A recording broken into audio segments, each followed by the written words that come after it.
আজ আমি পার্সোনাল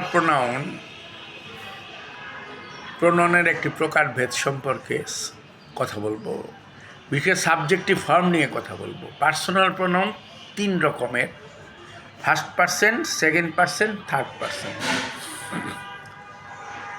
আমরা সবসময় বলি যে third person singular number, third person plural number. এই জন্য পার্সনগুলো সম্পর্কে পরিচিত হওয়া দরকার।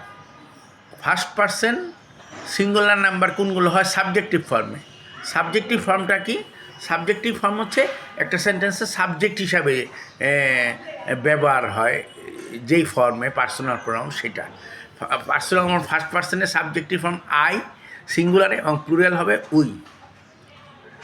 যেমন I play football, we play football, subjective form. এখানে সাবজেক্ট হিসেবে আই বা উই আসবে যখন পার্সোনাল প্রোনাউন ব্যবহার হবে। সিঙ্গুলারে আই, প্লুরালে উই। সেকেন্ড পার্সনে কী হবে? সেকেন্ড পার্সনে সিঙ্গুলারে ইউ, প্লুরালেও ইউ হবে। ইংরেজি ভাষাতে এরকম তুমি তোমরা একই ওয়ার্ড হয়।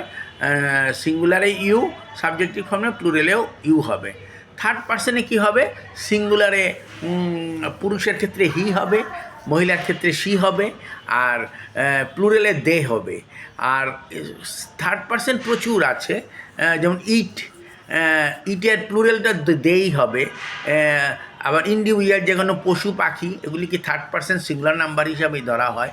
কাউ, গোট, ডগ, এগুলি সিঙ্গুলার হিসাবে ধরা হয়।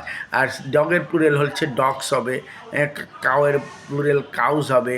হ্যাঁ, এইভাবে করে এগুলি সব সাবজেক্টিভ ফর্ম সম্পর্কে আমি কথা বললাম। নেক্সট টাইমে আমি